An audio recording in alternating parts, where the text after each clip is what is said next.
Well, Mr. O is consolidating his power as America's first dictator. Mr. William Jasper is on the telephone to discuss El Presidente's lust for power. Mr. Jasper is the senior editor of the New American Magazine. Bill, what planet am I living on these days?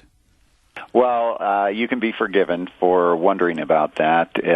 We all are a bit nonplussed at times. How can it get any crazier than this? The inmates have been running the asylum, and that's why we have been in this seeming death spiral with loss of more and more of our freedoms and growth of more and more government and more regulation, more and more controls. And it doesn't seem that it's getting us any more security or prosperity. So, I mean, we just look at the stories that I just mentioned as I was introducing you. This is all in one day. The President of the United States compared the communist butcher Ho Chi Minh to Thomas Jefferson. Yeah, I mean, what kind of parallel universe or perverse universe is he living in? You know what, Bill? We're all going to be in his re-education camp, where we're going to be taught that Ho Chi Minh was the patriot and George Washington was the criminal, the insurgent. Well, I recently wrote an extensive article for the New American Online, anticipating Nelson Mandela's demise in the near future, and it was a reprise of many articles I'd written a couple of decades ago on Saint Mandela. President Obama was over there, and Nelson Mandela is being prepared for one of the greatest apotheosis ceremonies that we've ever beheld. He's already been the beneficiary of, unlike any other person in history, more than Mao or Stalin or anyone here in this country, even Gorbachev or Martin Luther King or anyone. He's been given the global tour, the U.S. tour when he came here, and since then he's been elevated to. In my article, I quote all the superlatives that people have laid upon him, and then I go through his history. Nelson Mandela will soon be going to eternity, and we'll probably have thousands of parks and streets and boulevards and highways and post offices and other monuments renamed for him. But it's unbelievable, and a lot Ho Chi Minh, Lenin, Trotsky, others will probably follow if this continues. So. Absolutely. And for a lot of younger listeners who don't even know the truth about Nelson Mandela, he's not the hero that the leftist news media and the college professors and politicians like Obama and Oprah Winfrey and all the people in the media. They as you say, they're preparing this guy for sainthood in the Church of Communism. Right. I mean, even Mother Teresa, or if you look around, for instance, in my article, I mentioned several people who spent decades in communist prison camps, who were released or who died in prison just recently, during the same time that Nelson Mandela was in prison for admitted terrorist attacks. And these people are Christians who were suffering for their faith, who committed no crimes, who simply were honoring God and were committed to their Christian faith, and were tortured and imprisoned. None of them received any of this kind of media publicity. Nelson Mandela not only was a terrorist, and when he was arrested and sentenced, went through a very extensive trial. But I mean, his own handwriting and his own admissions condemned him, and his gift to mankind has been the necklace, the excruciating torture, death of binding someone's hands and putting a tire over their head and filling it with petrol and setting on fire. A very torturous, hideous death, and the ANC, the African National Congress, under Mandela's, Nelson and Winnie's leadership, and his comrades who succeeded him, Thabo Mbeki and Zuma, who is the current chief, they've exported that all over the world. So it's a crazy world when, yes, it is. When people like this are exalted and elevated to sainthood, and others are persecuted for truly leading heroic lives. That's right, Bill. If you had loved ones in another country, and you saw the news coming out of that country over a period of a couple of years, the government was reading everybody's emails. The government was gathering all their telephone calls. The government was building a massive database in the desert to collect every piece of information about those citizens. The government was getting ready to, to impose biometric scanning on the citizens. The government had taken over the healthcare system. And we just went down the list of all the things that's happening in the United States in the past 2 years. You know, you would be writing and calling your loved ones in that country saying, you need to get out while you can still flee, or you need to prepare for persecution. You need to wake up. Yes. It's been, and here just, since you brought that up, just yesterday, you may have seen the story that you mentioned the NSA, and they're reading all the emails, their telephone calls, they're recording all of this. They've just finished, well, they're still working on a new $1 billion expansion of their Fort Meade Center. I've been to their NSA center there in Fort Meade. But then they have their completing their $1.2 billion cybersecurity data center outside of Salt Lake there at Camp Williams. It's a huge, huge whole city they're building there. Largest computer, internet, telecommunications, interception, storage in the world. So they got both of those centers going on there. They're collecting billions of emails and everything that you say and do on your phone and your smartphones. And yet, yesterday, you may have seen this story, ProPublica, an independent journalism nonprofit, requested a Freedom of Information Act from the NSA. They wanted to have the NSA's emails between NSA employees and National Geographic Channel. The reason being, National Geographic had just done this very positive, quote-unquote, documentary on the NSA about how wonderful it is and how secure it's making us. It was really just a big promo for it. So ProPublica says, this is interesting. I wonder what kind of collusion is going on here and what kind of relationship there is there. So we'd like your emails. And so they did. So they requested a Freedom of Information Act. NSA, who's collecting all this stuff, they can tell you, they say they can zero in on anybody. They said, well, there's no, here I'll quote, this is what Cindy Black, their spokesman, said, quote, there's no central method to search an email at this time with our records, the way our records are set up. It is a little antiquated and archaic, end quote. They're probably using old Radio Shack computers. Yeah, now here's the most extensive, expensive system in the world. They're boasting that they can pick out a needle in a haystack from a statement that some terrorist is going to make somewhere in the world, and they can't even find their own emails. I mean, you can do that on AOL. I do it every day on my various email accounts. I can do a search on there. Well, you said earlier that we're dealing with. Yes, you said earlier the asylum inmates are now running the asylum, and that's literally the mindset I have now. It's reached insanity, and I don't mean that. I don't mean that as an exaggeration. Point. It really is insane.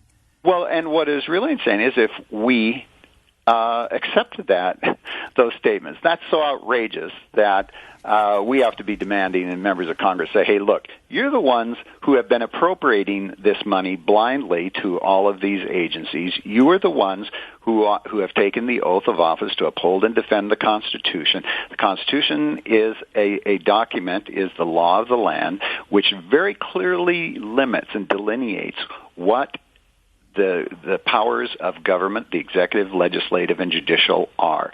You folks in Congress, the House and the Senate, have the majority of the powers. You have created these agencies or allowed them to be created, and you have been funding them. We hold you responsible, and that's what we have to do. Or we're part of the insane folks running the asylum. Bill, you have been tracking for quite some time, not only under Mr. Obama, but other presidents. But in particular, we want to talk about President Obama because he's the guy in the big seat right now.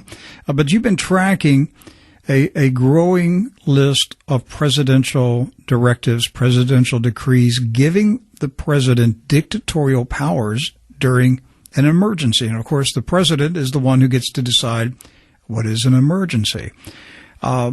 Most recently, Mr. Obama signed a directive giving himself power to take control of all communications in the nation. What was in that directive? Well, that is, it's so incredible. He basically said, and we've done a number of stories on this, on a whole series of his executive orders. And by the way, you mentioned, yes, we did not begin doing this with President Obama. We've been doing this for over 30 years because Republicans and Democrats, we're equal opportunity critics. We believe in holding politicians and officials accountable, regardless of their party affiliation. And so President Obama has continued the process that he received from George Bush, who had it from Bill Clinton, who had it from George Bush Sr., and on and on. But one of the really incredible executive orders that President Obama issued was Executive Order 13603, emergency and non-emergency powers. So this is, he actually issued this a year ago, March 16 of 2012. And this declares that the president and his designated cabinet officers have control over all water, all human and animal food, all transportation, all energy, all construction materials, all health resources, farm equipment, fertilizers, fuels, virtually everything. And what was important in this, it doesn't just say in wartime, it says in wartime or in peacetime. So what is the authority for the president to declare that he has all of this power? Well, there isn't any. And Congress is beholden to the American people and their oath of office to rein him in on this and to strike down that executive order. Now, I could read parts of it, but it says the Secretary of Energy, here's the thing, the Secretary of Agriculture will have authority with respect to food sources, food resource facilities, livestock resources, veterinary resources, plant health resources, domestic distribution of farm equipment, and commercial fertilizer. Secretary of Energy with respect to all forms of energy. Secretary of Health and Human Services with respect to all health resources. Secretary of Commerce with respect to all other materials, services, facilities, including construction materials. Secretary of Transportation with respect to all forms of civil transportation. Right. Now, that doesn't just say public transportation, the trains and planes and whatnot. That says your car, your pickup truck. Bicycle. Your bicycle. So this should be a 3-bell, 5-bell, 10-bell alarm for people. If we allow these kinds of paper declarations to assume legal authority, they will be used at some point. And then it's too late to object because we have been complacent and have allowed this power to accumulate. And we constantly see condemnations of the German people, and rightly so, for allowing Hitler to attain power because he did it incrementally, legally making declarations, pushing through legislation in the Reichstag, but many times just usurping power, as President Bush and President Obama have done, and then allowing that to remain on the books and gradually implementing those things. And if one waits until the stamp of boots is outside your door, then you've waited too long. Everything that Adolf Hitler did was legal. It wasn't moral, but it was legal. He covered his butt. He wrote documents. He signed orders. He had everything in writing.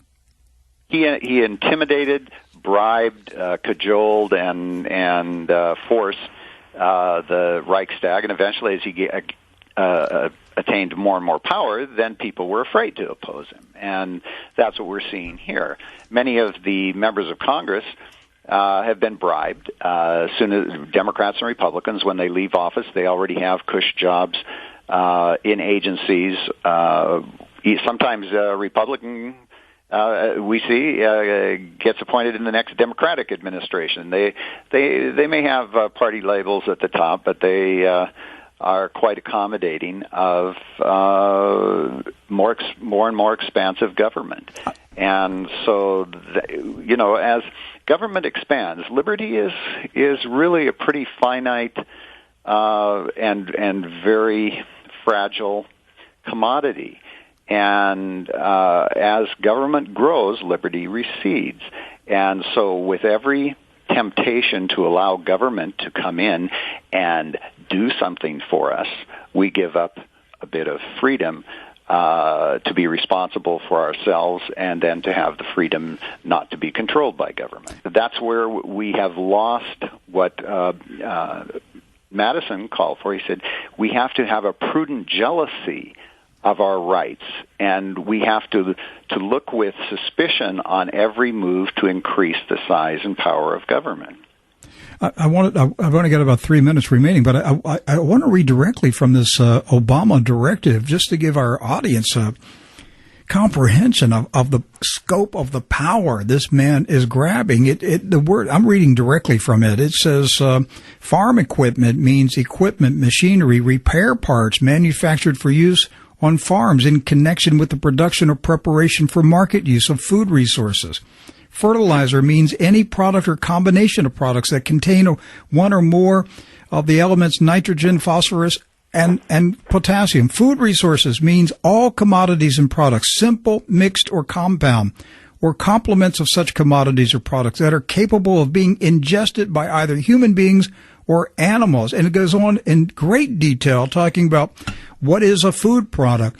These are just some of the parts of our society that Barack Obama has said he has dictatorial power to control. And it says in this, it says authority shall be used to promote the national defense under both emergency and non-emergency conditions. Well, Bill. Yes, and that's the part that is especially scary, because we know that in the past, government here in the United States and elsewhere have been very loose with their definition of emergency. They can claim anything as an emergency, but now they're even dropping the pretense of a need to have emergencies. They say emergency and non-emergency. So one can only surmise from that he says, wakes up someday and says, well, I think we need to control all food, water, transportation. I mean, when people allow the government to have complete control over just food and water, I mean, those are the two things that are the most necessary for, other than air. And the government has already taken control over the air, basically, with their global warming CO2 propaganda. Bill, I got 90 seconds. Do you fear? Realistically, do you fear that we are going to wake up someday and find out that during the night the entire constitutional republic was abolished and we're now in some new form of government?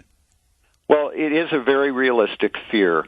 As a Christian, I don't fear any threat here on earth, because I know that my destiny is eternal. However, we've been placed here on this earth, and God has given us the command to have dominion over it and to rule wisely and to be good stewards. And so, yes, if we are not vigilant, if we do not wake up enough of our fellow citizens and return to godly and constitutional government, we will lose our freedoms. We will be completely subjected. And all one has to do is project the lines, look at the way things are going right now. And what you've just gone over here today, the articles that we have at thenewamerican.com on all of these executive orders go into quite a bit of detail about what all of these entail, and those are what you call clues.